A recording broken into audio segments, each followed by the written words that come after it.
What's going on, guys? Welcome back to the Tilt Mavericks Podcast. My name is Marshall. I'm Josh. Name's Dom.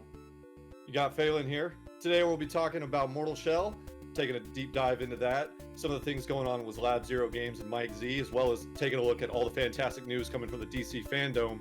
Finally wrapping everything up today with our main topic, COVID-19 and its impact on video game collecting. This is Tilt Maverick Podcast.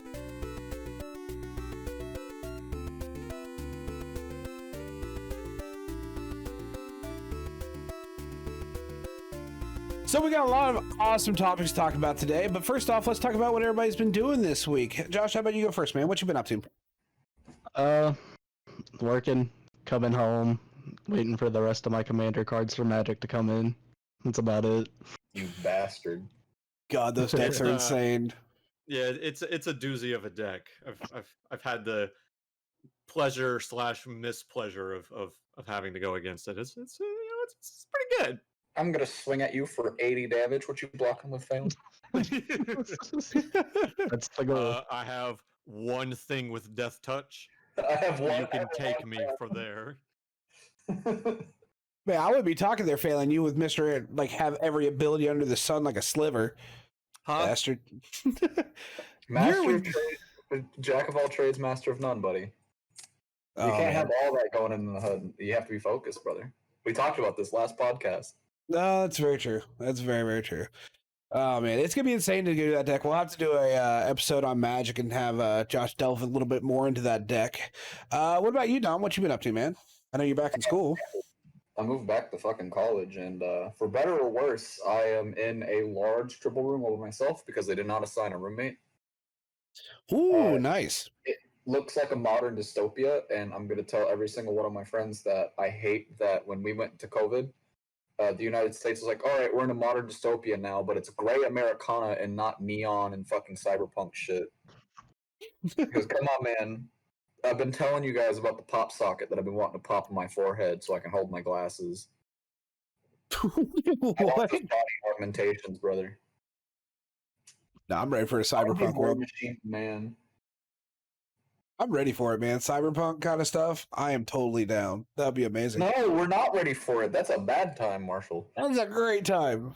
No, it's not. It's literally dystopia, my friend. But the aesthetic is so pretty. The aesthetic is pretty, but at least I have an opinion in this political system. That's true. I mean, I'm just waiting for my stomach to get so big that I finally engulf myself. So I'd rather be in an android body. Critical mass. He's about to blow, boys. You get the fucking Tetsuo theme playing. And Marshall's just the size of the Empire State Building. You think Kong's going to be an impressive thing next year? Wait till I take my shirt off. Anyways, Phil, what you been up to, man? Well, I'm gonna add dreaming about the neo-noir dystopia to that list. But I'll be the besides Akira. that- I'll be the Akira for it for Neo Tokyo. Go back. Phone's talking. all right. Sorry. What you been up to, man? Besides looking forward to that dystopian future, as I mentioned in the last episode, we had a bit of a transition in jobs, going out of the game store I've worked at for 3 years into food. It's been lovely. Still hasn't made me a sandwich. Both things I love. Yes, they're absolutely fantastic. Motherfucker. Can't keep getting No, away with this. it's been a good transition, not too bad. What with a new job, I don't have to worry about working 8 hours a day like I did previously. So I've been taking that extra time to myself to play some games. Continuing Pokemon Silver, still playing through, still loving it. Started a playthrough of Elder Scrolls 4 Oblivion, and I think this is like the third or fourth time I've tried to start and beat this game. This time I am determined to not be defeated and actually see it through. That's what it was. So I will update you guys in 2 weeks when I eventually decide to give up. I didn't say that. This is the man who started Devil May Cry, got 2 missions in, and then was like, "Nah, I'm done. I'm good." Yeah, man. I'm the king of starting games and not finishing them. Oh man, that's why I got to use that backlog. You're that For real. motherfucker from Jimmy So Neutron, brother. actually, I remember the last episode I did mention that I use Backloggery to like randomly select which games I play, and that is true to an extent. But all the games I've played recently, it's weird, but they have been of my own choice. And I know that sounds really weird, but I've got a huge ass library of games, and I spend most of my time looking at it, going, "What do I want to play?" And then pops in Mega 3 Man. hours later, I don't play anything and become tired from thinking about what I want to play. See, So what we these need past to- 2 weeks, I've actually sat down, thought to myself, I want to play this game, and I did. I beat in our 2-week break period there. I actually beat Halo 3 ODST. This is my second playthrough. Fucking love that game. I'm gonna go out and say it. It's my favorite Halo game, just hands down. So good. I have fundamental problems with how the models are scaled. I can see that. I can see that in ODST. You're a human. The needler should not be a pistol in your hands. That is very true. Still a great game, and we're gonna very hopefully good. have some. Hopefully soon, us as a group will hopefully get some footage of completing 100% for ODST, doing some Halo nights. Oh so yes, it's gonna be so good. it's gonna be Um, all online due to COVID. So we'll get into more of But, that about that later. The last thing though is just still in the realm of Halo. It came to my attention that my girlfriend had never played Halo ever, Ooh. and I was like, and so she comes over every Saturday. So I was like, nah, this is what we're doing for our date night. So in the span of like 2 days, we have almost beaten Halo Combat Evolved together on co-op. We have Nice, like 3 nice. levels to go. So baby, if you're listening to this, get ready because those last 3 levels are a fucking doozy. Failing. Also, shout out to Love You.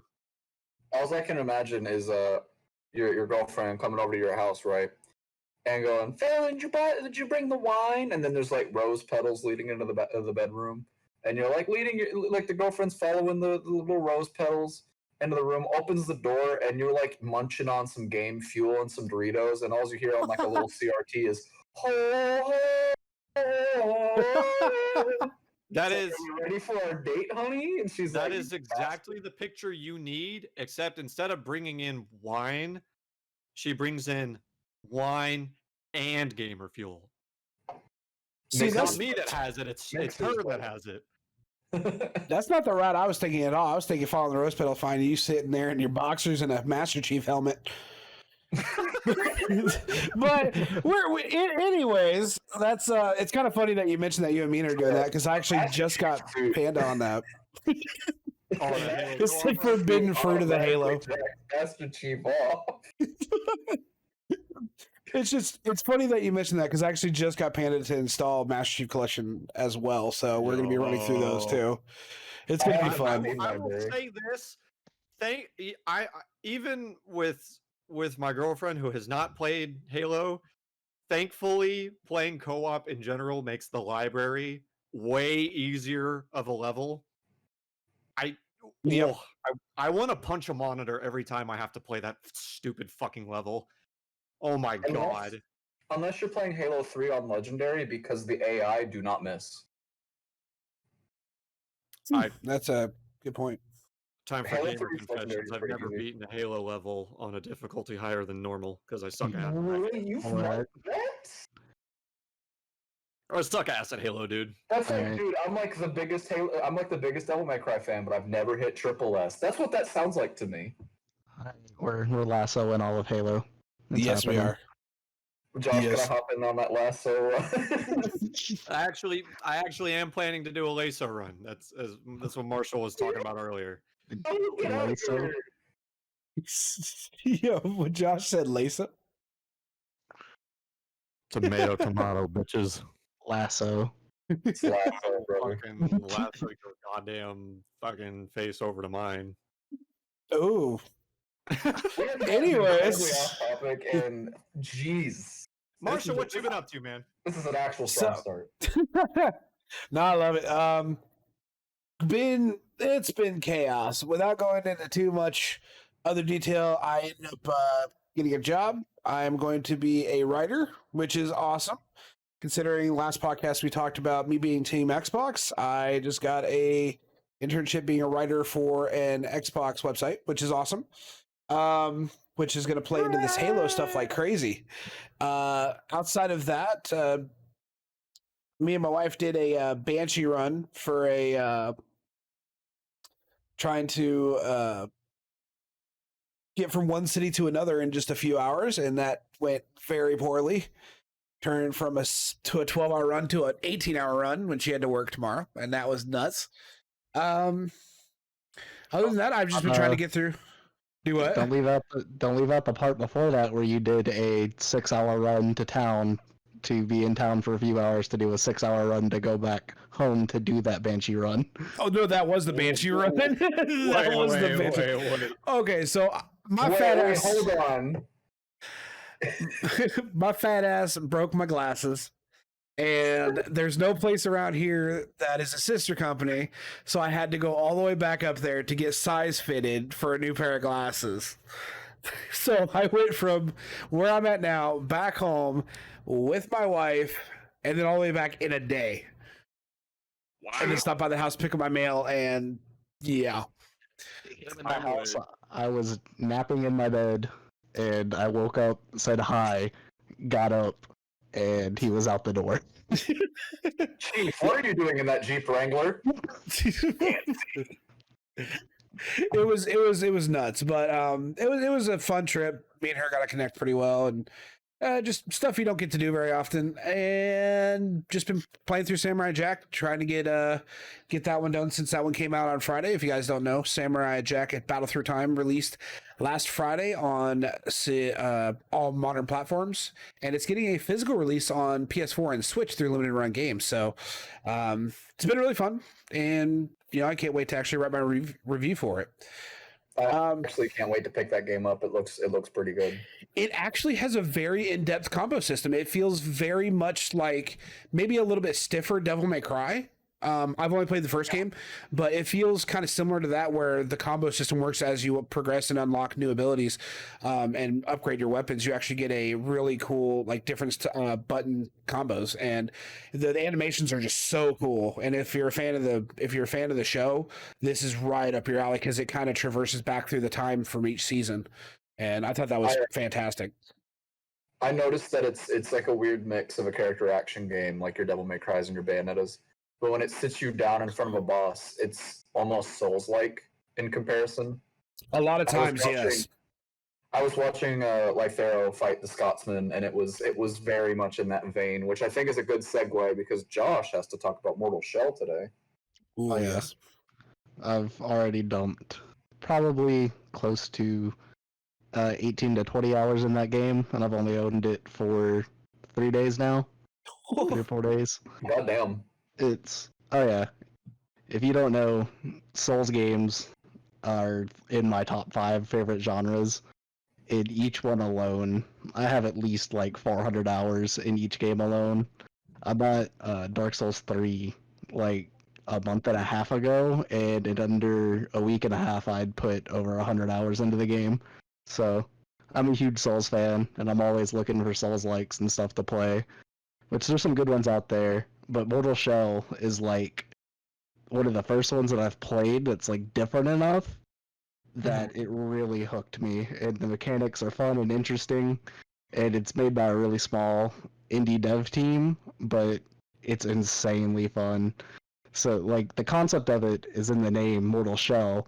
You start as this Ashen character, and you inhabit shells of soldiers to gain their abilities and run their mechanics.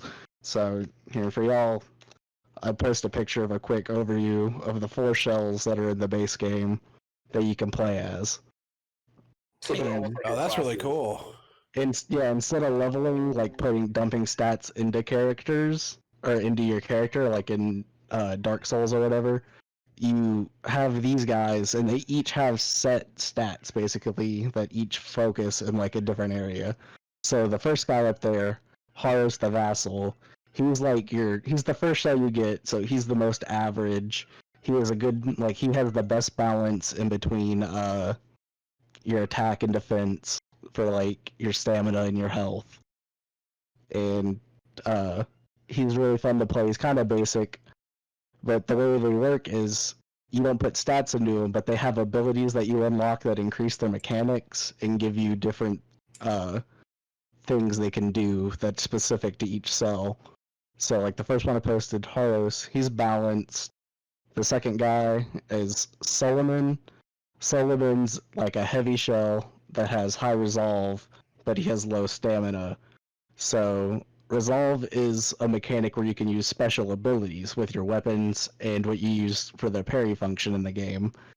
Every weapon, it kind of works Bloodborne-ish with a trick style to it, but instead of being a completely different weapon, it just has a special ability that it does for the resolve cost. So you want to find a good balance between all of them. And the 4 characters actually let you choose really nicely. So going in like just quicker with the other ones. So Solomon, he has the higher resolve, but he has really low stamina. I can't say this guy's name. Eridream? Yeah, Eridream. He's actually the one I put the most time with, which, if you guys know me in RPGs, sounds the most insane because I hate tanks and I always play rogues basically for the most part. But I've actually been having a lot of fun playing as him. He is the tank character basically. He has low stamina and low resolve, but that man can fucking take a hit. And he is insanely fun, which I'll tell you part of the reason he's fun in a second after I get past the last guy. The last guy's TL, he's the rogue one, basically. He has the highest stamina, the lowest resolve, and the lowest durability. So, he's more like, instead of tanking hits, you're trying to dodge, roll out of the way, and just go to town with your attacks. But why I enjoy Iridium the most is because of one of the special mechanics that sets Mortal Shell apart from the other Souls game. It's called Harden.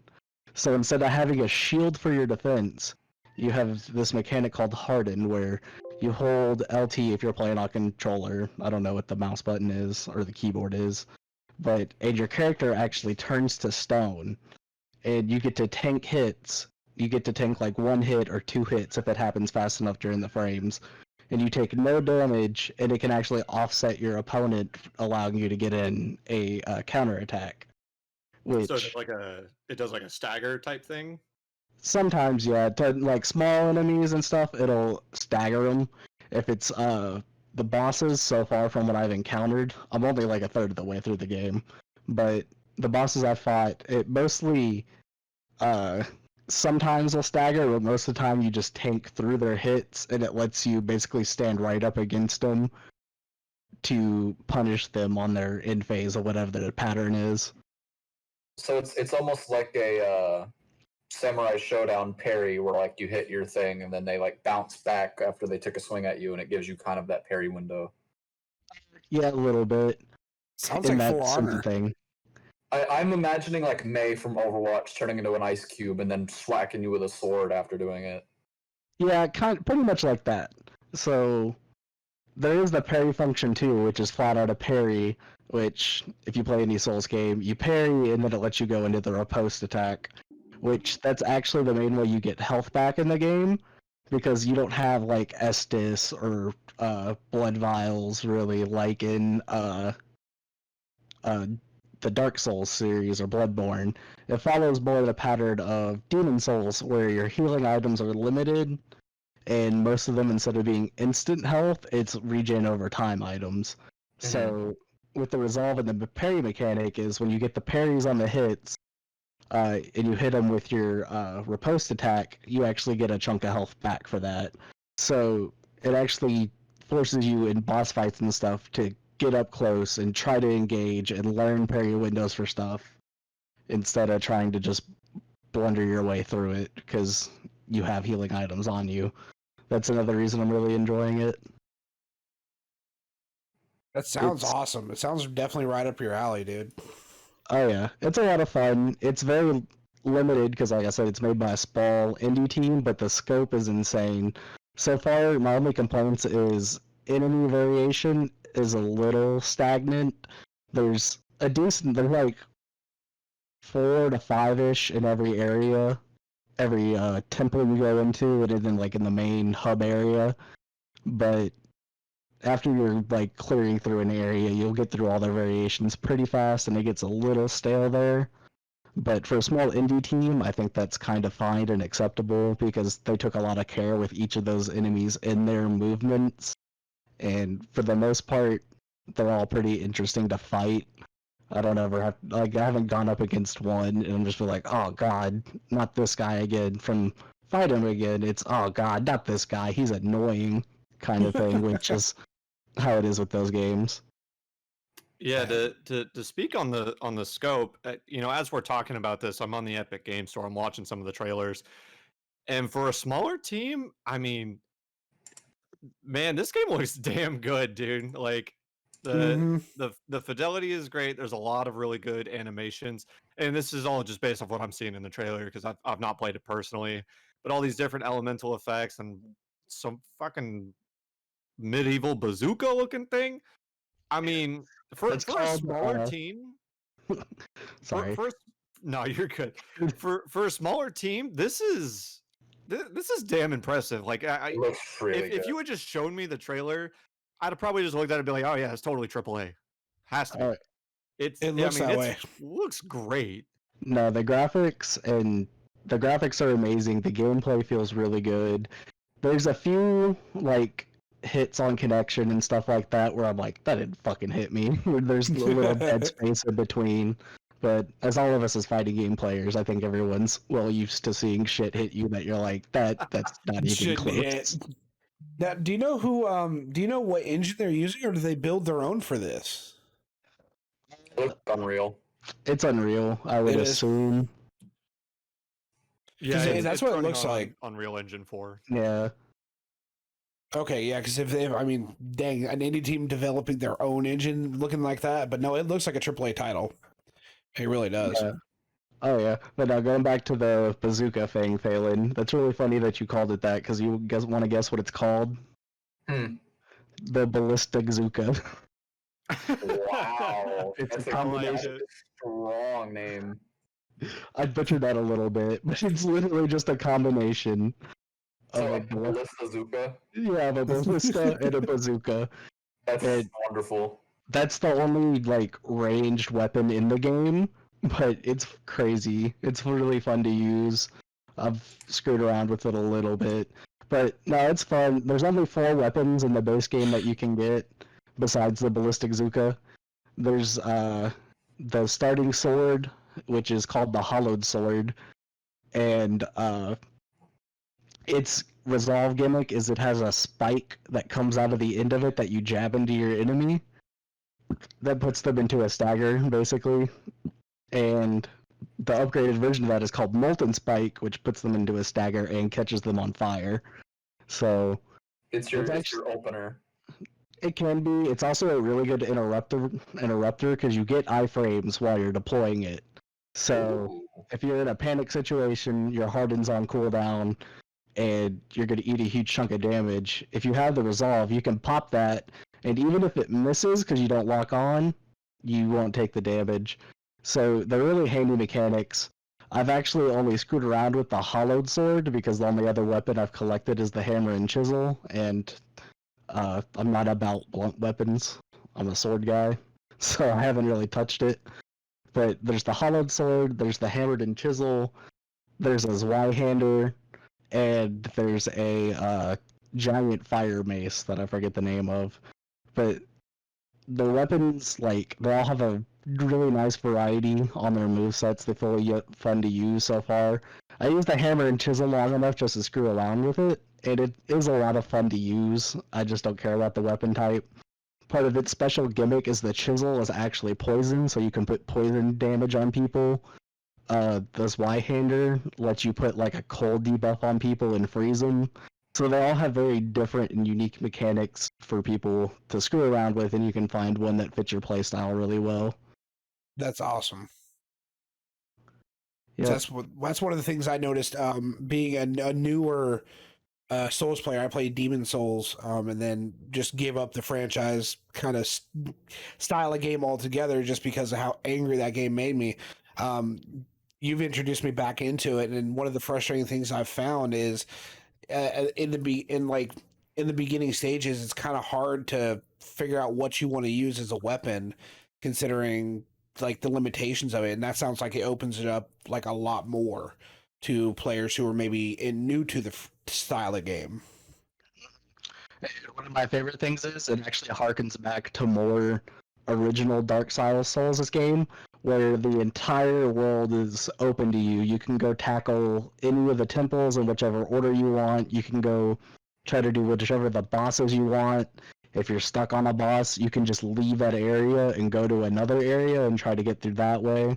Because there's materials called quenching acids that like increase your weapon damage. So if you're just having trouble with a boss and you're like, well, I don't feel like I'm going to do enough damage to beat him fast enough. Let me go off and get the upgrades for my weapon, so that way I can come back and do more damage to him later on, and maybe it'll be easier. So I'm in love with that open world format that kind of lets you just go tackle whatever problems you want. And if you get stuck in an area, it's like, all right, well, I've been grinding my head against this for 45 minutes and gotten nowhere. Let's just go somewhere else. That's awesome, though. What platforms is the game on? It is on the Epic Games Store, and I also want to say it's on PS4. I don't think it has an Xbox release right now. Actually, yeah, it does have a release on PS4 and Xbox One. Okay, it got its Xbox One release too. I know back in its development, they were still kind of uncertain of what platforms it was going to get all put on, because Epic actually helped fund the game to get made. That's part of the reason it's on the Epic Game Store. It's also probably part of the reason it looks so good. Oh yeah, I mean, say what you want about the Epic versus Steam controversy, but when Epic takes an exclusive, they do give them a lot of money up front to help them push those exclusives further, which helps indie teams like this actually finalize their dream and get it out there. No, that's awesome. I definitely behind Epic on that one. Like when it comes down to the other thing, and this could be a topic for a later podcast, you can literally take that down to a console war kind of thing between Epic and Steam and Origin and all that. But what Epic is doing with that style is just Origin. Amazing. Yes. That thing that's about to not exist. But it's just really cool that they funded this game and still allow it to be on other platforms for other fans to enjoy, and I think that's awesome. I really hope it does well, because like I've played, I couldn't tell you how many other Souls-like games, the 2D platformers ones I've played. God, I'm so bad at names. Nihao, is that how you say it? Salt and Sanctuary as well. Yeah. Oh, Salt and Sanctuary. Yeah, Nihao, Lord of the Fallen, and they're all pretty solid. Yeah, Code Vein. That's on my list. They're all pretty solid remakes now. In a slight way, I could see that as a Souls-like, but not really. The art style is very similar. Yeah, but none of them have really ever grabbed me like the actual Souls games. But this one, it was like maybe the first 35-45 minutes, up until the first boss fight, I was playing it, and I was like, yeah, it's fun, but it's just another Souls-like, I guess. But fighting the first boss, and when it clicked, and I learned how to use the hardened mechanic properly, along with parry, dude, the game was like a whole new world, and I was like, oh my god, this is fucking amazing. That was like me when I was playing Devil May Cry for the first time, and I finally understood how Royal Guard worked, and every boss fight got 100% better. Oh yeah. And they were already like damn near perfect, and they just became that much more fun. Oh yeah, once it clicks with you, like if you like Souls-like games, you'll love it.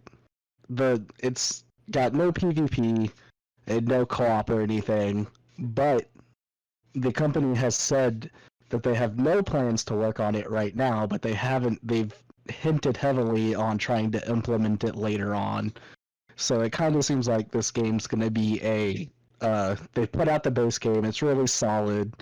You have a good I forget what the quickest people have done it. It's like 18, 20-ish hour campaign with new game pluses to go back through, because you actually can't get all the items in the first playthrough, so there's a reason to go through and play through it again.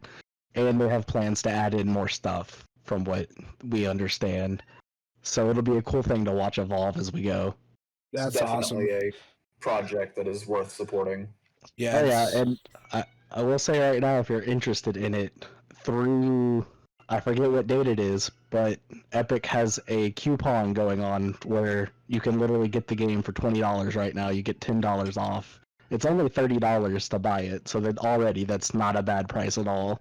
That's a hell of a But for deal. like the next week and a half, 2 weeks, I think it was, you can get the game for $20, which, if you like a Souls game, it's worth way more than $20 in my opinion. I would easily drop $40 for this game.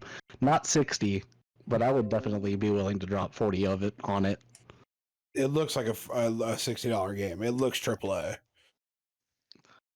But yeah, I mean, I just wanted to gush about that for a little while because it's been my about the only gaming obsession for the last week or so. I'm kind of in a rut on playing anything right now that isn't Magic the Gathering or a little bit of Guild Wars 2, but that's about it. No, that's awesome, and you definitely got me looking at it. I got it up on the Microsoft Store right now, and I will probably be downloading it after we finish this podcast for sure. If you guys want to check it out, do what? I was gonna say I can't wait to hear about you breaking your controllers again. Oh God! You're either gonna hear me bitch about it, or you're gonna hear Panda bitching about having to spend $60 on a new controller. And also too, the story, it's very like vague and hint droppy and learn as you go, kind of in the Dark Souls fashion, but it has me really hooked in it, and it's super interesting. That's awesome. That's really cool, man. If you guys want to check out the game, where you, I guess it's on all platforms except for the Switch, right? Yeah, PC through the Epic Game Store, also available on PlayStation 4 and Xbox One. Like we said, for $30. But if you're playing it on PC, definitely take advantage of that deal Josh mentioned. Grab it for $20. It's I haven't played this game. I look at this, I'm like, yeah, that's a damn good deal right there. Something else to pull you away from oblivion. God. All right, but that's one hell of a deal from an indie team, that's for sure. But speaking of indie dev teams, we have a topic that is of hot and spicy right now with indie dev leader. Don, you want to take that one? Serious? Yeah, I'm going to be completely serious. I'm going to trust in Marshall that as soon as the conversation is done about the Skullgirl situation, he'll put a timestamp. So put the timestamp in the video as I'm talking about it now when we get done with it. This is a very serious conversation. If you have any kind of like opposition or triggers to like employee harassment, abuse, you can skip past this. This is a very serious conversation, and I do not blame you for not listening to it. But it's something that needs to be said. So skip to that time frame if you do not want to hear it. To skip, please jump to the 49-minute mark. I'll start. My history with Skullgirls is I picked it up last year. Like, not even last year, the end of my sophomore year, because it was the summer after my sophomore year of college, because it was like $150 for the game and all the DLC. And it quickly shot up, and I can safely say it's my favorite fighting game. Like, it is my favorite fighting game from its systems, its characters, its netcode. It is just a blast. Now, the Skullgirls is a project that almost did not exist. It is a project that had to be funded on Kickstarter and got well above the money required to kickstart it. And it took them quite a few years to get it finished. They got a couple DLCs out. You had Beowulf, Fukua, but you have all that DLC, and the game was finished. And about 2 weeks ago, well, not even, but let's rewind it. They appointed MikeZ into the company around that time they were starting to make the game. MikeZ, his name is Mike Zamont. Always been a bit of a weird guy, at least from looking back on it. Definitely a very interesting person. He's kind of an oddball. But the way that Lab Zero runs is that it is an employee-run company. Every employee has just about the same amount of weight to their opinions as everybody else. And back in May, late April, early May, mid-May, I'm trying to remember when it actually happened, during the first initial BLM protests. Soon after, MikeZ was on stream with one of the fine people in the Skullgirls community, one of the community heads, and made a very insensitive joke, and was soon asked to step down from the company because of this insensitive joke. And I'm not going to repeat it. You can find it for yourself. And so he was asked to step down, and that was the end of it. And people were upset. And Skullgirls was going to be an Evo. As we know, Evo got canceled due to COVID and also due to another man's actions in the community. And he was also asked to step down. He is out. And go find the facts on that one on the internet. Mhm. You can Evo go Online find 2020, you'll find it. You can go find it. But so I was scared for the health of Skullgirls because every time that this game gets a little bit popular, something always seems to happen to bring it down. And so it was going to be an Evo, and then everyone wanted out of Evo. Like, rightfully, like, this guy that is considered like the voice of this game has severely overstayed his welcome.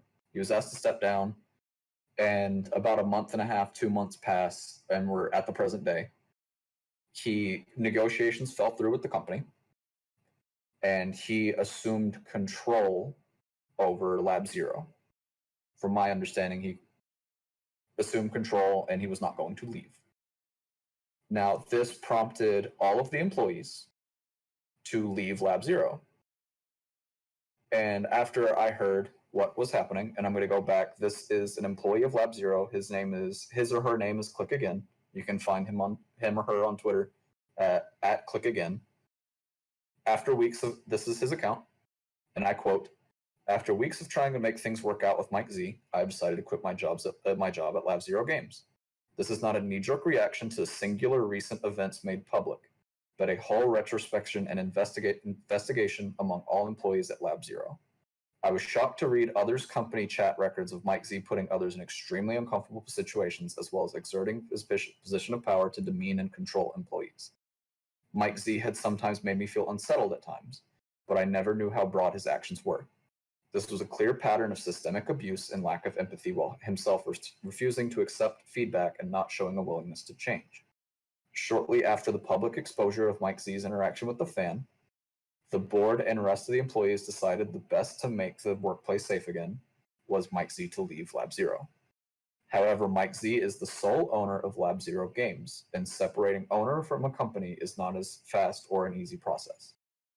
The board entered negotiations with MikeZ for terms of separation while he was put on paid administrative leave. His terms were unrealistically high and even potentially illegal to force onto the company and employees. What he was asking was for absolutely unacceptable and deserving for someone who had wronged so many people for so many years.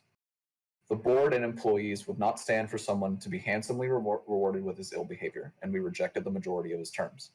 With the last exchange, MikeZ reversed his stance and said he will not leave the company. He also removed all members of the board to assume full control of Lab Zero Games. We were all stunned at how the situation degraded so quickly, but we were only insulted when he immediately tried to re-engage negotiations with essentially the same terms only a few days later. While MikeZ thinks he may be acting what is best for the company, he's clearly in direct opposition to the health of the employees. He clearly no longer wishes to negotiate with any sensibility. To do what is best for my friends and colleagues, I'm removing myself from Lab Zero Games. And this is what you'll find if you go on Twitter and look at former Lab Zero employees. They have all released a statement like this and why they left. This is a guy who has overstayed his welcome, has abused his employees, has sexually harassed fans and his employees, and tried to take full control of this company. Now, where this discussion gets a little funny is because Lab Zero Games was a employee-run company, what the fuck was he thinking? All of his employees left. Lab Zero Games, as of right now, from my understanding, is just MikeZ. And hearing everything that happened, yeah, I'll let you talk here in a second. Yeah. But hearing everything that happened, I was completely ready to stop supporting this game.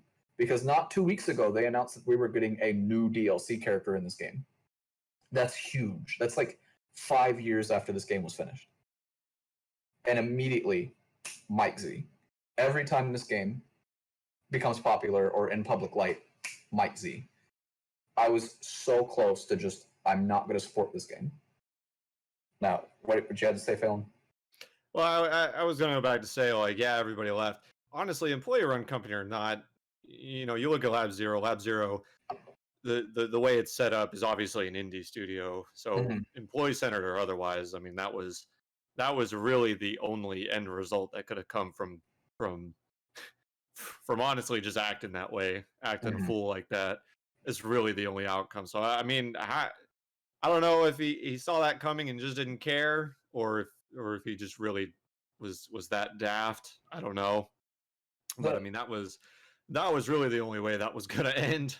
Yeah, the biggest thing that is the saving grace, and it's bittersweet.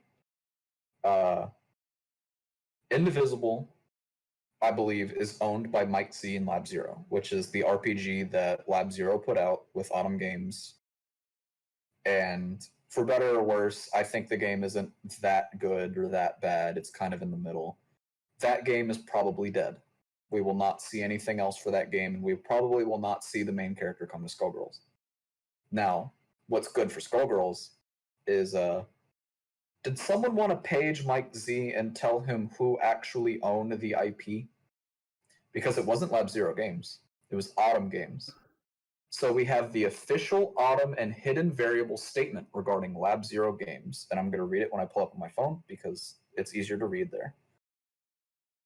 So this is their statement. Recently, a number of Lab Zero Games employees have decided to leave the company as a result of actions by MikeZ and a series of reported incidents that involve Mike over the years. Autumn Games and Hidden Variable Studios fully support those employees who have chosen to stand by their principles and leave in light of that behavior, and we find their allegations to be credible. As such, effective immediately, we will no longer be working with MikeZ or Lab Zero Games. Although Hidden Variable has worked on Skullgirls Mobile since 2015, we are a 100% independent studio from Lab Zero Games. Our formal relationship is with Autumn Games, who are the official IP holders for Skullgirls. While Mike never worked for Hidden Variable or Autumn, his behavior nonetheless directly contradicts our shared core values and mutual respect, decency, and professionalism. Everyone has the right to work in a safe environment, and we were disheartened to hear that this was not always the case at Lab Zero. I'm going to skip a little bit. That said, Skullgirls is bigger than any individual, and it will take more than the unacceptable behavior of any one person to bring it down. And they have stated that they are going to continue to support Skullgirls without MikeZ, which is good, because I will throw every bit of money in my wallet at that game. Because that, de facto, might be my favorite fighting game of all time. It is a pillar among fighting games in this entire genre.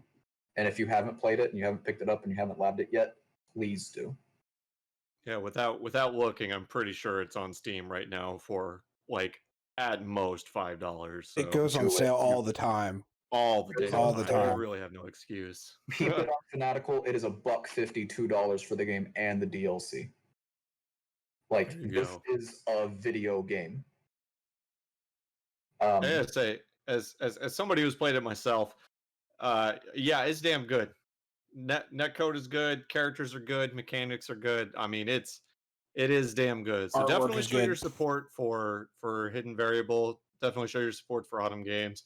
I think, you know, obviously one for Skullgirls because it's a great game, but also just I mean, just the right thing to do here. You know, I mean, and for those not to know, I believe Autumn Games was actually formed after some trouble between the original publisher for Skullgirls back when Lab Zero was the only thing Mhm. I might have to brush up my history on that. It was way back. It was pre 2012, buddy. Yeah, it was years ago. We were Pretty babies. sure that publisher was Konami, actually, now that I think about it. Maybe. But yeah, so they split off, kind of from Lab Zero pretty early on in the game. So, if you still want to support the game, you are supporting Autumn Games Hidden Variable, nothing to do with Lab Zero. And like I said, kudos for them for just kind of trying to separate the IP and themselves from it. Because, I mean, nobody wants to deal with that shit, right? Like, hostile work environments are just terrible things. I mean, it's a redundant statement of the year, but on topic, it's, you can't support that kind of behavior. And that's the one thing about the gaming community or FGC, Skullgirls, doesn't matter. Any of those communities at large, they'll understand and be like, nah, that's some bullshit right there, So It's definitely kudos to them. and it's crazy because all of these employees that are leaving Lab Zero are getting rehired at Autumn. From my understanding, they're seeking employment with Autumn and they want to keep working on this game. That's how much that they love this game. And honestly, I support the growth of this game. I try to watch and play it as much as possible. And if you are not in the position to financially support this game, like that $2 on Fanatical or whatever, just hit talk to me. Just talk to me. It's like if you desperately want to play this game, I will fucking gift you that game. I love this game that much. Like, I have no problem sitting down with somebody and just letting them enjoy this. This is a game that I want to show the world. It is amazing. It is a work of art beyond else. And it makes me emotional that we had something so amazing and this one guy was constantly just fucking it over. Like, this was the year for this game. And now I think the game's in a better spot right now without him. I remember sending out a tweet, right, way back when he made his comments way back in the day, this past summer. And he goes, his Twitter bio is, many people speak for me, but I speak for myself. And I remember I tweeted his fucking bio and I added him and I was like, maybe you should stop speaking for yourself or for this community at all. I think I remember seeing that tweet. Like, I'm a pretty agreeable person, I would like to say, and I tend to appreciate all walks of life and try to be cordial. I have no love lost for this person. I wish him the worst. He not only overstepped his boundaries with his employees, but for us at the FGC, and this is my family. And I'm glad to see him gone. And I'm hoping that when Autumn Games takes full control and they start supporting the game again, MikeZ is a fucking announcer in that game. He has voice packs. Get him the fuck out of there. I don't want to hear him. I do not want to hear him ever again. I agree. Like, this is someone who has had repeated abuse in this community, and it is out. But that's really all I have to talk about it. No, I'm just glad that, there have been so many things, not just games, just in the world in general. So many things have gotten, like, great things have gotten shut down by one person's stupidity, and I'm glad that Skullgirls is able to actually live past that. Like, the community is able to see past, not see past his mistakes, but still support something that they love with him removed. Get knocked down 7 times, get up 8. Yeah, that is the story of this community, and I am proud to say that I'm in it now. it's definitely really cool. On a lighter note, Annie now. When is Annie? Annie now. Annie of the Stars is coming to Skullgirls. Isn't that the first third-party game? Third-party character? No, that's an original character. Oh, okay. Yeah, she legitimately, like, I feel like a crazy bastard sitting here in the year 2020 and saying Annie of the Stars is coming to Skullgirls. Like, the game's getting a new fucking character. Man, that's like, awesome. It makes me so happy that this game is still growing. Yeah, I remember actually seeing, I think you had actually quoted the official tweet kind of popping off. I remember seeing that. And I was like, wait, I thought this game was done. I was like, wait. And I quote, "Let's fucking go." And it like I capped out of the Twitter like text. I couldn't type anymore. And my sister loves the game. My sister at age 13, she says she's terrible at games and she only plays them casually. I sat her down with Skullgirls and she was like, I don't really want to play it. And I sat her down with Painwheel and I was like, have fun. And I came back 5 minutes later and she was like, I want this game on my Switch and I want my own fight stick. And that shit makes me emotional. I'm like, this is the game, right? I was like, I got someone looking at me saying, I want a fight stick. I want you to do my art for the fight stick. I want to get Skullgirls on my Switch. And I'm just like, that feeling is amazing that this game is still growing.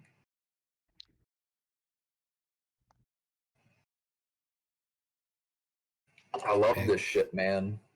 Just gotta sit there and think about that for a minute, man, because that's, how much fighting games mean to you and all of us and just stuff like that. Hearing a family member say they want to pick up something you're so passionate about because of that is just, that's powerful. It's like I have grown up loving this shit. I'm leaving that in the podcast. Like I'm gonna put that as the end timestamp right before you say that, because I think everyone needs to hear that. Mm-hmm. Personally. But that's all I got for that business. And I'm like watery eyed and tearing up now, and I'm good. I think if we're done, we can move on. I just needed to actually convey those thoughts because it has made me so angry thinking about it. No, we appreciate it. Allowed to happen. I mean, it's definitely the best case scenario out of a bad situation, honestly. Mm-hmm. Like, the game gets a way to get another chance to live. A lot of the people that were working on it are still going to get to work on it, and the person who is the problem is kind of just left on their ass, which hopefully they won't be able to get a foundation going again. But I don't know. Sometimes with the gaming community, problem people are able to slink back in somehow. Or it could be like the Fez developer who put his foot in his mouth. If anybody remembers that debacle way back when. Probably before my time, buddy. I'm old. It's I don't remember what the dickhead's name was, but he pulled a stupid and pretty much killed his franchise. The idea that we're sitting here and not being able to remember it is probably a good sign. Yeah, I think it's good. But no, I appreciate you sharing that, man, and that's really cool. Yeah. But we can use that as a keynote to move on to our next topic, which I think Phelan has a little bit to say on it. So I believe over the course of, this started about 4 days ago. So about 4 days ago, DC Comics went online and they hosted an online event called DCfandome. Just to get everyone up to speed real quick, DCfandome was kind of think of it like an online convention, an online Comic-Con specifically for DC type stuff. Very interesting. Kind of just taking the whole... It was like E3 weekend for DC. Yeah, right. Exactly. So taking the whole convention thing and just saying, yeah, we're going to do it online. And it actually ended up being pretty cool. But of course, with something that big comes a lot of announcements, and the whole event, they were hyping this thing up, right? So people were getting excited, and sure enough, there is a lot to talk about, and definitely, in my opinion, a lot to be pretty excited about. So to kind of go over some of the bullet points, some of the things that were announced, I'm not going to go over all of them, obviously, because there was a shit ton of announcements, but to hit some of the highlights, we got trailers for some of the new movies coming up, teasers for the Suicide Squad reboot, Black Adam coming out, the trailers for Wonder Woman 1984, the Snyder Cut of Justice League, and most famously, The Batman, which, before we get too into that, looks fantastic. But more importantly, at least for me anyway, more importantly, we got trailers for Gotham Knights, which is kind of basically a new game, kind of in the vein of the Arkham series, done by WB Montreal, the same developers as Arkham Origins, as well as Rocksteady's new project, Suicide Squad: Kill the Justice League, which I'm incredibly excited for personally, just because I know Rocksteady puts out fantastic products. Which shockingly takes place in the Arkhamverse. The Kill the Justice League? Yep. Yeah, that one's gonna be interesting. That one's gonna be interesting for sure. Real interesting. Well, I won't say any more than that, just to avoid the spoilers for Arkham Knight for those who haven't played it. But yeah, it's gonna be a bit of a doozy. But just to kick things off, I'm gonna kind of hot flash some of my thoughts on some of the movie trailers, since, like I said, I'm more excited about the games. So Wonder Woman 1984 looks pretty good. I'm excited that Cheetah's in the film, just because, I don't know, I find Cheetah to be a more interesting villain than Ares, just me personally. Not really too much to say about it. It looked cool. The action sequences look great. Fucking Wonder Woman fucking lassoing, doing some Spider-Man shit from lightning bolts. That was cool. I don't really have an opinion on the Suicide Squad reboot. I do. I hope it's good. They got fucking rainbow ass polka dot man in there, so we'll see. The Black Adam teaser was cool. Can't really say more than that. It's just kind of a basic synopsis of what we can expect. Didn't glean anything from the Snyder Cut. That trailer did not get me excited at all. And the Batman, holy shit, the Batman. That's all I'm going to say on that. I think that gets my point across. Like I said before, I'm way more excited for Gotham Knights and Suicide Squad: Kill the Justice League. I'm a gamer. I don't really watch a lot of movies, so that's where my attention is. They showed some gameplay for Gotham Knights, which looks incredible. You get to play as Nightwing, Robin, Batgirl, and Red Hood, and basically you're taking over, protecting Gotham City, since Batman is dead. Yeah, Batman in that canon has died. I remember looking at the Twitter post, and it was them trying to explain the game on Twitter, and the first little bullet point is Batman is dead. Yeah, that motherfucker gone. Rip. Now the thing I'm curious. Oh, sorry. Go ahead. Oh, okay. The thing I'm curious about is how much I noticed a lot of the Arkham games, and at least comic book games in general, or at least over the last decade, they've taken a lot of really good points from the comics, and I'm wondering if they're going to use this opportunity to potentially showcase some other people in the Batman light at the end of the game, considering you're playing as like as most of the previous people have been Robin. And if they're going to introduce a new Batman at the end of this one, like they did in the comics where like Jim Gordon or Dick Grayson or even Jason Todd's been Batman before. But it's really awesome that considering I can't remember what the storyline is called, but it featured all of the Robins. I think it was the War of Robin, or the Robin War or something like that. It was a recent comic arc.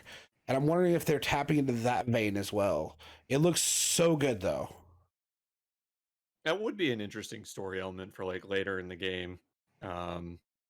Because, think about it. You're playing as all four of these who could very easily take the mantle of Batman. And maybe that is a plot point later where they turn on each other, trying to see who gets the cowl or whatever. And I wouldn't put it past WB Montreal to include a lot of references to the comics, because there were quite a few in Arkham Origins. So we'll see where they go with that. It'll be hard to tell, because right now all we really know is that Mr. Freeze does some bullshit, as we saw in the gameplay trailer that they released. And we know that the Court of Owls is involved somehow, which has me really excited. That's I actually, nice. I did read the entire Court of Owls arc in the new 52 series, and damn, that's some good shit. That's some good shit. So I'm super excited for that. But yeah, we'll have to see where it goes. It's really interesting, having the sidekicks in the spotlight. It's also a great excuse to make the game online co-op, which it is. So if you got a buddy, Yes. keep that in mind. Future Tilt project? Probably. Me and Josh have already talked about it. We're like, hell yeah, dude. I I'm call down. Batgirl. I want Nightwing. No. Josh is gonna have a fucking problem with it. Okay, as long as okay, wait, no, I'll take Jason Todd. He's actually my favorite. No, he's got a problem. He's got a problem. Y'all can take whoever the fuck y'all want. Batgirl's mine. Oh, that okay. So, I would like to talk about fucking the Snyder cut, because I feel like I have to apologize and also dance on someone's grave for a second. So, for an entire year and a half, I shat-taught DC fans for begging for this Snyder cut that doesn't exist. It doesn't exist. And so they're like, release the Snyder cut. It's a finished movie. Here's this, here's that. I want the Snyder cut now. And then everyone on DC is like, there are a couple scenes that were shot and they're not cut together and it doesn't make a full movie, but sure. And HBO Max ended up giving Zack Snyder the fucking movie. And he was like, my problem with it is he's not just going to make the Snyder cut. He's going to go in and go, I'm going to look on Twitter and see what people are complaining about and do the complete exact opposite. And I know this because my Twitter has been filled with someone going, ew, I didn't like this. And he goes, no, that's stupid, even though that was his decision. And he's like, okay, it's going to be a 4-hour-long, 1 hour a piece episodic thing on HBO Max. And I'm like, if your movie has to be 4 hours and it's all CG and there's no color, it's all color graded and bland looking, I'm just like, come on, man. And then you see like the new Suicide Squad, which looks great. It looks so good. They're bringing back Margot Robbie, and she's doing a good job. They have Idris Elba. Jesus Christ, one of my favorite actors. You have John Cena playing, as he describes, as Captain America, but he's a douchebag. Those are his words. Yeah, I saw that in the trailer. That made me laugh. And I'm like, yeah, no, I'm vibing with the Suicides, because I don't not like the Suicide Squad. I just hate the original movie. It wasn't a terrible movie. James Gunn does a great job. Like, you put James Gunn in front of an ensemble movie and you're set, buddy. But I apologize to you Zack Snyder fans. You guys got what you wanted, but also I don't think it's going to be good regardless. He's been hanging out with George Lucas for too long. Yeah, what you got, Josh? So, I'm going to take the wind out of everybody's sails here, keeping in with DC. But I want to ask, I don't know how much y'all keep up with the companies. Y'all, are any of y'all aware about the layoffs that happened with DC about 2 weeks ago? Oh, no. 2 weeks ago, 2 weeks before DCfandome, DC laid off 1/3 of their entire staff. Jeez. Oh, no. Wow. Yeah, I'm. Why didn't I hear about this? I'm a pretty heavy comic book collector. More so into Marvel series and Dark Horse series, but I do keep up with all of them fairly well. So, yeah, about 2 weeks before this happened, DC laid off 1/3 of their staff. A lot of the editorial staff is gone, and the entire of the DC universe, their streaming app, was laid off. Oh, shit. Jeez. Yes. Is this a COVID move, or is this the company wants to make more money move? Because I know WWE laid off a good amount of their superstars just to make more money. So in the comic book, groups, we all knew this was going to happen sooner or later, just because comic books aren't as big as they used to be physically, and it's it got really bloated and such. So we all knew a layoff was coming.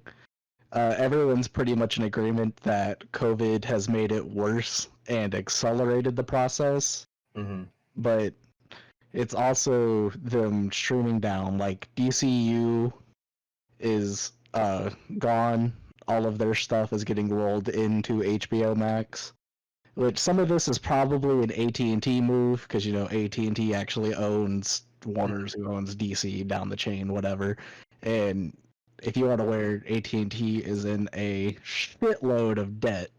So in all the properties they own everywhere, they've done a lot of downsizing and a lot of cutting and a lot of whatnot. Like earlier this year, Rooster Teeth had massive layoffs that are owned by AT&T. So AT&T's been cutting people everywhere. So we knew it was going to hit DC eventually, but it really sucks that 2 weeks before the celebration, basically an announcement of all this stuff, a lot of people that worked on this stuff that was announced here, that did stuff like this with DCfandome, actually did lose their jobs for it right before this happened. Oh, damn. I do wish those guys the best because anybody Yes. associated with DC and DC Comics is a very talented individual. I definitely have held DC Comics higher than Marvel as of late, and I really do hope the best for them. To go into the comic side of things a little bit, what's probably going to happen there is the only printed comics anymore are going to be a lot more mainlined series. So like their big hitters, Batman, Superman, Wonder Woman, all those guys, Justice League, that's not going anywhere. But a lot of their smaller series, the more, I don't know, just smaller characters and whatnot, they're still gonna get comics, but they're probably, or not even probably, they are for the most part gonna be digital only, which isn't necessarily a bad thing. Digital only comics is eventually gonna be the way of the future.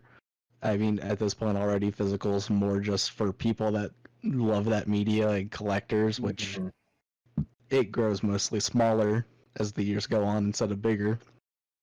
It's like I read manga now and I read all that stuff digital because I don't want to go out and have books. Oh yeah, I mean, I'm just a huge collector person for any kind of interest I have, so I love it.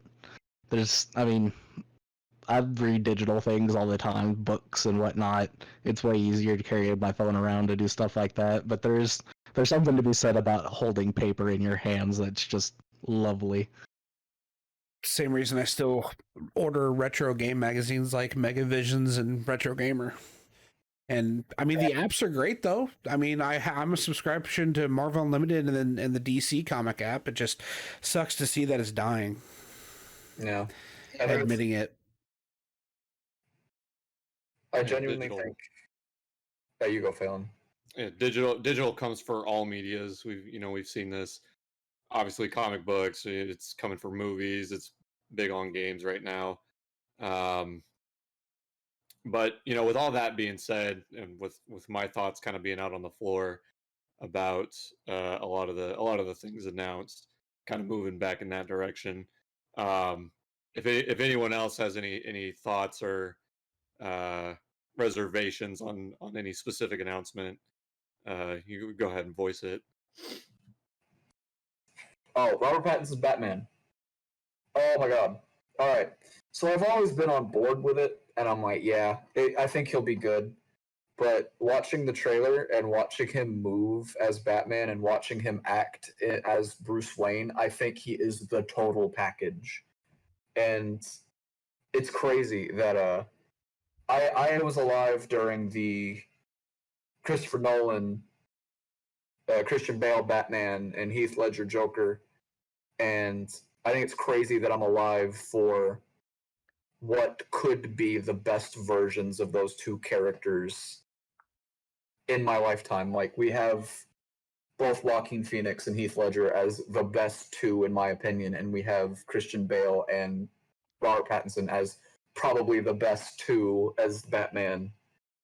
And it looks incredible. I love the direction. I love that when you see Batman punching somebody, I can actually tell what's happening. It's got weight to it. It's good. It's so good. I love in that fight scene how it seems like this movie's gonna go back and show the actual like brutality of Batman with criminals. Let's go, boy. No, because Batman, he goes in, he breaks bones, he fucks those people up. It's not it's not light fighting and shit. It's not like, yeah, he goes for the knockout, but he's gonna break at least 6 of your bones putting you in that knockout. And it really seems like they're gonna capture more of the brutality of Batman instead of focusing more on the dark and broodiness, which I'm sure that'll be there too. But I think it'll be the dark. I think it'll be the dark and broodiness of Bruce Wayne and the brutality of Batman, and I think it's a good balance. oh yeah. But yeah, I'm really excited for the movie. I've had a lot of faith in Robert Pattinson since this was announced. And in my opinion, people that don't like it or they're shitting on it just because of that casting, I feel like most people have a bias that they don't want to admit just because of his prior roles. I mean, The guy's a good actor. he's a very good actor. And yeah, he was in a sappy teen rom movie for 4 years, but pretty much every actor on the market has the shitty movies they're in. Most of them just didn't blow up like Twilight did. So I mean, look at if you're Chris on the Evans. fence about it, yeah. I mean, if you're on the fence about it just because Robert Pattinson is Batman, I think once you see the movie, you'll fall in love with it. I just have one comment. If people have Robert Pattinson and they're gonna like disown Batman because of that, just remember that nowadays you don't have to deal with bat nipples on the bat suit and George Clooney's acting. George Clooney. Oh. Just remember there was a day where there were nipples on the Batman and Robin suits and close-ups of their buttocks. I will say I like Jim Carrey, Riddler, and Tommy Lee That Jones. was amazing. I'm They okay were great. with those two. I liked Arnold as a Mr. Freeze too. I We're not gonna loved talk it. about I loved it. You need to chill out. Oh my gosh. I think we have exhausted this topic. I think so. I think we got about 20 more minutes left to be able to wrap up the final topic. We've mentioned it a few times throughout the podcast, and that is the unfortunate crisis that is going on right now. The unfortunate virus that has been plaguing the world has affected not only our health, not only just the way we do things in life, but also the prices of our games. And I know I'm not sure if all of it. Have you guys seen the videos? Mainly like Metal Jesus Rocks and Kenzie, or is it Kelsey or was it Kenzie? No, it's Kelsey from Pink Gorilla Games talking about the prices of games going up because of scalpers taking advantage of the crisis situation, and it's very unfortunate for collectors all around. Like when the mini consoles release, people aren't there because of the excitement of the mini consoles. They're there to try to make as much money as they can. And I would like to go around and figure out what everybody's opinions is on this. So, once you put this in our group chat as our potential main topic, I think I got stars in my eyes, obviously being a video game collector myself. Having recently come out of employment at a video game store, this is actually a topic that's come up a lot. So around the start of the outbreak, just to name a couple of the things that, the more notorious scalping experiences. King above all else is a Nintendo Switch, usually retails for like $300. People sell it, with the virus hitting manufacturing in China, that hit really hard. So our stock started to go down here. People started scalping them, and now the only way you can find them for the most part is by paying like $500 on eBay. But that's just one thing. I actually jotted down a couple numbers if y'all will indulge me on this real quick. Go for it. I was right there with you when it all went down, man. Yes, just to kind of give you all the scope of what this is. It's not just Nintendo Switch. It's not just PS4, Xbox One, or some of the higher sought after games for those systems. No, I mean I'm not shitting you. It's literally fucking everything. So using my collection as an example, on March 3rd, my collection was worth approximately $19,000, $19,553.99, approximately. Jesus Christ, man. Since then, I have not actually bought very many games. Financially, things have been kind of rough for me for these past couple months. Of course, I say that. I've had the number of games from then to this very day has increased by 48, which may sound like a lot, but keep in mind those 48 games are a lot of cheaper, less than $10 titles for the most part. I think there's like one $50 game in there, but that's really it. So from March 3rd to present day, my collection has since grown in value to $26,709.60. Fuck, that's a. You want to invest in Bitcoin, buddy? Yeah. So, and remember, like I said, those 48 games that I bought from March 3rd to today, mostly cheap titles, mostly things that aren't super valuable. Mm-hmm. That is an exact increase of $7,155.61 in that roughly 5-month period. Mm. That number, these numbers are all coming from the fact that just the scarcity, for lack of a better term, of video games right now across all generations has really started to go up in price. I mentioned the Nintendo Switch earlier,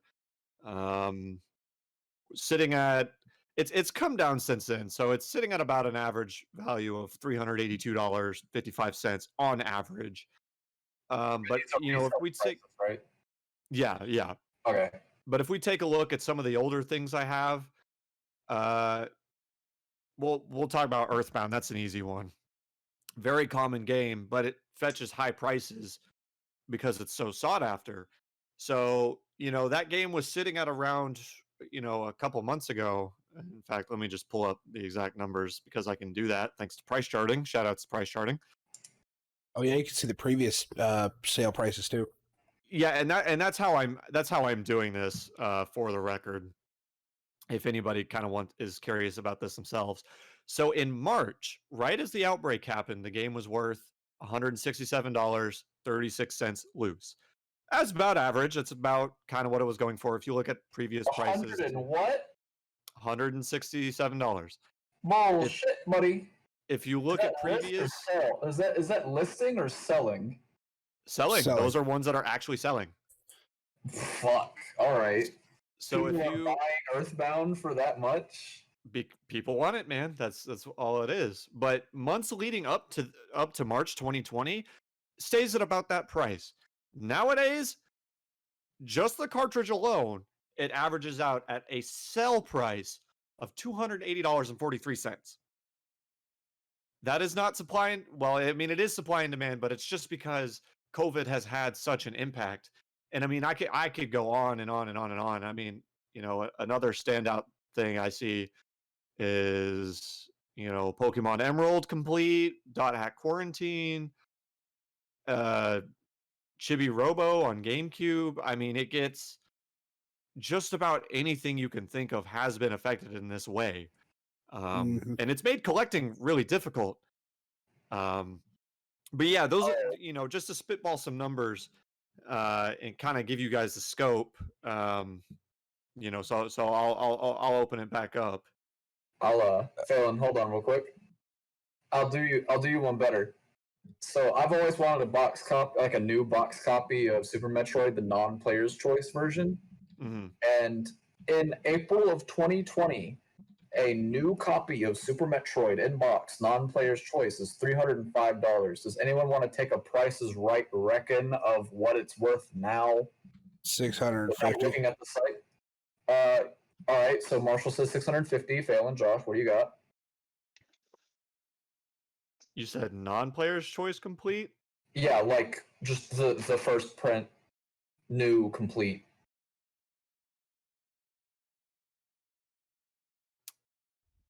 Without using the site. I'll fucking long shot it and just go straight to 1,000. Fuck it. All right, Josh. I'll break in between both of them and go about like 750. Phelan, you are the winner. The new in copy is $993.76. Whew. Graded price is $1,043. Yeah, graded is something else entirely. But no, this is just new. New is yeah. For clarification, he does mean like sealed, still in the cellophane. Nobody bought it. Nobody opened it. I've always wanted a fresh copy. Like I love one of my favorite games of all time. $993, and that's just from April to now. It's insane. It's one of those things. Like I have a few, like my collection. I've had to downsize, and I've been able to start collecting, downsize, start collecting. It just so happened that I started upsizing right before COVID hit, so I'm getting shafted pretty bad.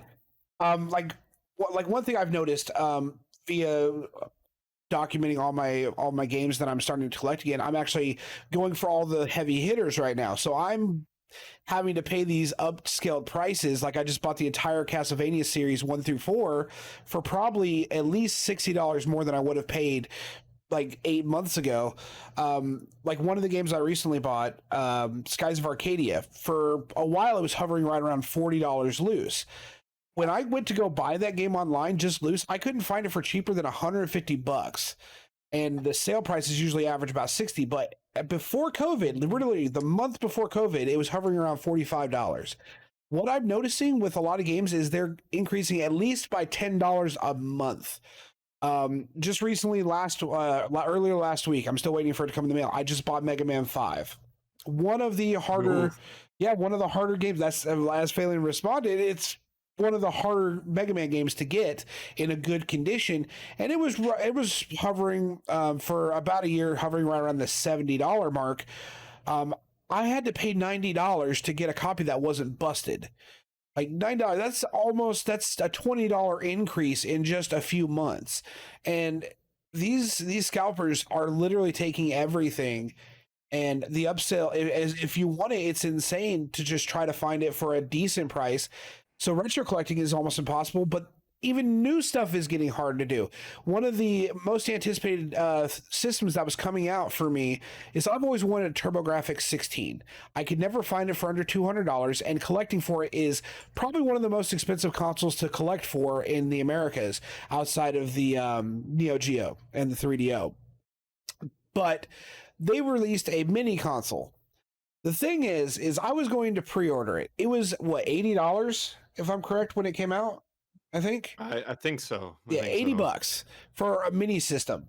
And like I had mentioned earlier, that people were standing in line to pre-order these consoles or buy these consoles, and they weren't there to say, it's like, oh man, we're going to get to play Splatterhouse, we're going to get to play Fantasy Zone or something like that. They were there so they could sell them at an uncharted price. You cannot... That's $219, Marshall. What?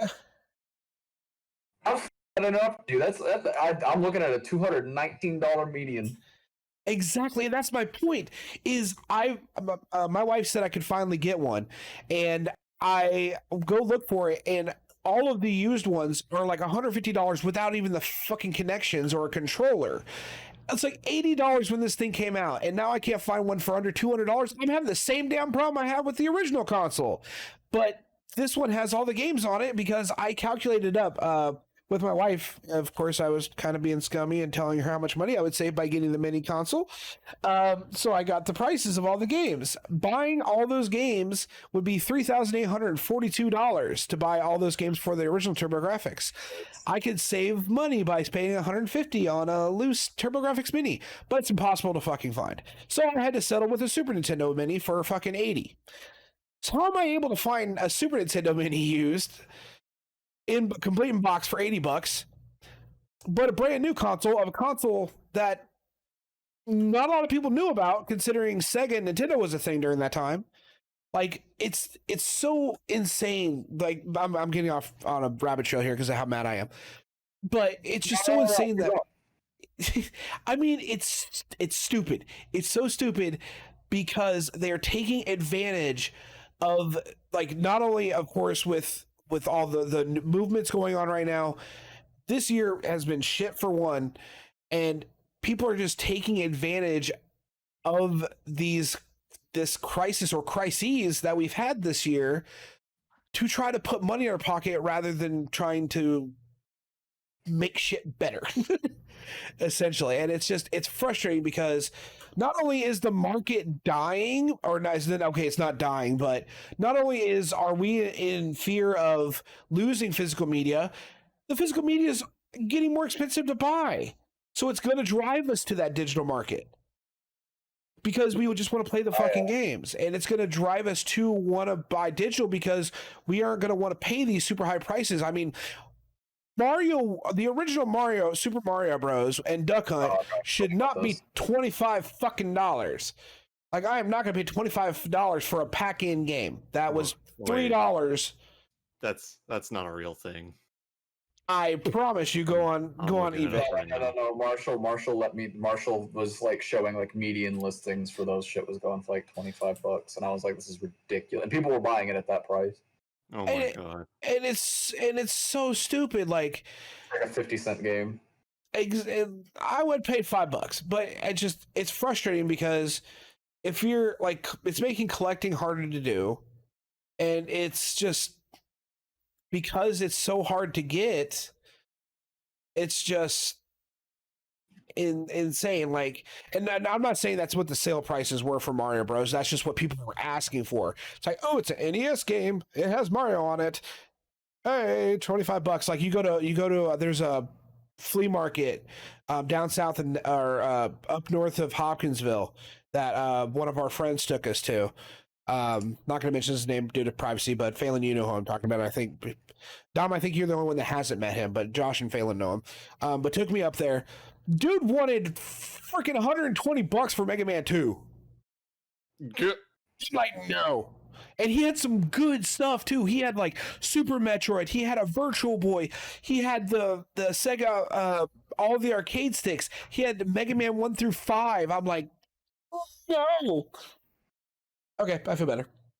At a certain point, you go over to somebody's like house that you're like at a like Craigslist for Campbell Yard sales deal, and they have like a great library, and they're trying to like sell. Say they're trying to sell like fucking Carnob for like $300, like the one for the NES, and you're just looking at the dude like, do you think that a regular video game consumer is gonna drive to your stanky ass house? No. We know what we're looking at. This is not worth the price that you're asking for. We are not stupid. Now, not saying that the casual market is stupid, but I do think that there is a correlation in which this is a pandemic. People are quarantined. A lot of those people that grew up with those games, like my mother included, will like, hey, I remember this old game. We should play it sometime because we're bored in the house. So you have this situation where a lot of people that aren't in the know are wanting to get back in the know, and there are just people that are fucking like, oh, let's mark it up. What you got, Josh? I was gonna say, I'm gonna veer this topic off a little bit from being sad about prices. Now is a fucking great time to be buying Magic cards, because guess what? People ain't playing shit in person, and no one wants to buy paper cards for low prices. I was actually about to bring this up myself, but please. So, while y'all fuckers are over there shitting on discs, I'm over here getting like $80 cards for like $35 right now because they're driving down so low. Because literally, our town is kind of a one-off in the regards that our card shop is open pretty much everywhere, like most places else in America. And honestly, like Wizards of the Coast in particular, they're not hosting paper tournaments anywhere. Card shop tournaments, they're not hosting any tournament, like any official tournaments, any sets for points, anything like that. that's all being done online on MTG Arena and whatnot. So paper cards, great time to buy. That's honestly why in the last 5 months I've added, I don't know, 2-3 physical games to my collection. But I've been dropping money like candy on Magic because it's a great time to be buying. That damn table's turned into a virus. Every time. I told Josh this, like, every time we see Josh, it's the critical video where he's got like 200 Yu-Gi-Oh! But he's like, what the fuck is up, sports fans? And he's just got like 30 more cards to put in his stupid ass deck to go like one turn us. I swear, every time I go back to that house, it started off as like a couple boxes. It's like a couple boxes in the corner of the table. Come back the next time, it's just slowly overtaking the entire table. You're not gonna have a table in a little bit, Marshall. It's just gonna be cards. If the whole damn table's gonna be made out of cards at this point, it'd be like, all right, It's gonna have a way to use your bulk. I mean, I've seen some people make some really cool shit. Like this one girl went to my high school prom in a completely made out of Magic cards dress. It was pretty cool. Wow. It was pretty awesome. We were matched. You put a fucking original lightning bolt in the middle of it on a chess piece, but it was still really cool. But no, Josh is right. Buying cards right now is amazing. I'm working on a build myself. I have the list almost done, and I'm going to be able to build a 60 out of it that I haven't had in over. Oh no, I'm old. Almost 20 years of a damn deck that I haven't had. 15 at least. Since 2005, I believe. A deck I haven't had in that long, and I might be able to rebuild it because the cards are so cheap right now. It's insane. Oh, yeah. Especially like do what? Go ahead. I was just gonna say, especially if we keep finding places like the little hiding spot that we found on the across from the army base. Fuck it, I'll plug them. C4 Entertainment, they're awesome. If you guys are in the Clarksville, Fort Campbell area, go check them out. They're awesome. They have damn good deals on Magic cards. Damn good deals. It's I mean, there's definitely a lot of downsides to COVID, a lot, but there's a few positives here and there we can sprinkle in. The bright side. I think we've covered a lot today. I think we're about ready to start wrapping it up here. If you guys have any closing thoughts you want to put in. I gotta say, everyone's a little bummed out on the channel because I'm gone and I don't know when I'm going to be back because I'm at college. But I'm going to safely say that give it 3 weeks. I think I'll be back home. Let's just say that some videos got out on campus and in Cookeville of a couple hundreds of tech students going to Revolver, which is our local club and line dancing bar. Oh, and no. on top of that, about 100 students were in front of one of our buildings here on campus for the Baptist Campus Ministries, which is a campus-sponsored event. And then the campus would like to let us know that if they catch us outside or like on video with our face, they will ask us to leave class. So that's fun that Tennessee Tech is sponsoring events where people don't have to socially distance but still want to punish us for going off campus. So I think I'll be back in about 3 weeks. And if you aren't, we're going to send you an Xbox 360, a wireless adapter, and we're going to play fucking Halo. I don't think I'd take my 5 buddy. Is Halo server-based? I think so. Oh, fuck Yeah. it. Yeah. Halo 3, I think. ODST, I think is. Yeah, fuck it. I have the MCC on my laptop. My friend has shared it with the Steam library. I just have to see what games run on it. I'm not sure if it's cross-platform, though. I think, are we doing console? I mean, if we do it on PC, we all have, I mean, all of us have PCs, and MCC is free with Game Pass, so it's not a big deal. Yeah. I just know Phelan wanted to get a 100% on the original ODST. Or does it matter which one, Phelan? I mean, I can do it on MCC. I don't mind. Okay. ODST MST is coming to fucking the MCC here soon. It'd be perfect. Well, I was gonna say if you use Microsoft MCC, like achievements and all that are still linked to your Xbox account, so you'll get that shit. Right. It's just going to be a little harder when we go for VidMaster because those are on specific days throughout the year. So there's one achievement you have to wait an entire year to get it again. And I got that bitch day one. Yeah, that's all I really have. All right. Anyways, it's been a very productive, very emotional, very informative podcast for sure. We hope you guys did enjoy. If you guys want to check out everything else we got going on, we'll just go down the line again and let everybody know where they can find us. I am at Surflin1 on Twitter. I am at Smiling Anarchy on Twitter. Same goes, just Diminished Dom on everything, at Diminished Dom on Twitter. Phelan's got a small plug. Yeah, actually, as for me, if you want to find me anywhere on the internet, you can find me Emerald_Element on both YouTube and Twitch, at Emerald_Element on Twitter, if you'd like to see what stupid shenanigans I get up to in my daily days.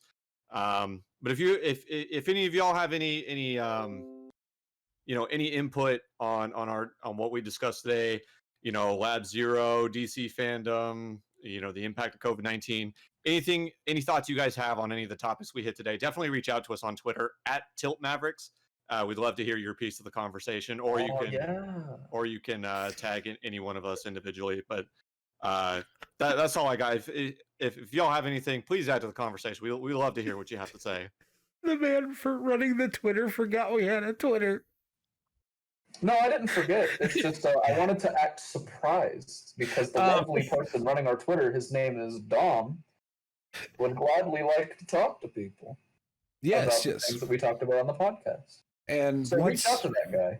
And actually, all of us share that Twitter, so you could actually be talking to any of us. It's a roulette play. You'll never know. Like a box of chocolates. You'll roll the roulette. You'll either get a very polite response from Dom, or you'll get Josh going. You'll get gibberish nonsense that has nothing to do with your topic.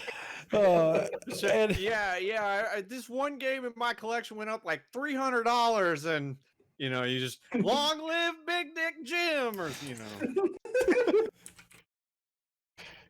Oh my god. And if you guys are curious, we do have a few t-shirt designs up on our store. It is I was about to say Teespring, tpublic.com/Tilt Mavericks. We have a few of our personal designs up, and we do have more designs going up as soon as the end of this week. We'll have a few more up there dealing with the podcast, and hopefully once we get stuff organized and everybody gets their schedules worked out and we get good old Dommy Boy back, we'll be having some content going up on the YouTube channel very, very soon. Yeah, speaking of the t-shirts, if you enjoy the designs for the podcast, those were designed by yours truly, and those will be what are on the t-shirts, is all of that podcast branding. And all t-shirts you buy, those proceeds go right back into the podcast, into the channel. None of the proceeds will be used for personal purchases, so rest assured you'll be funding the content that you love. But anyways, guys, that's gonna be it for us tonight. If you guys are listening on SoundCloud, feel free to leave us a comment. Let me know. I'm the one that runs that. As we said, you can reach out to us on Twitter, where you can talk to all of us. Go check out the YouTube channel. All the links are on the right side underneath our podcast logo. And if you guys are listening to us on iTunes, which we have officially got confirmed to go live, we are now on iTunes, which is exciting. Or if you're listening on YouTube, just reach out to us in the comments or on social media. We appreciate every single one of you guys for coming and listening to us. And we'll see you here. We'll see you guys in about 2 weeks. For a week. 2 weeks. We're going bi-weekly, right? We'll workshop it. We'll see you guys in the next episode.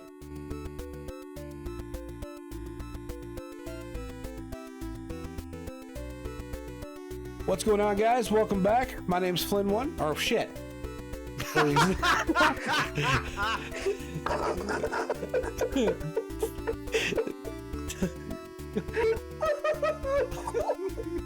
Did Do you know how many things I introduce with my tag instead of my real name?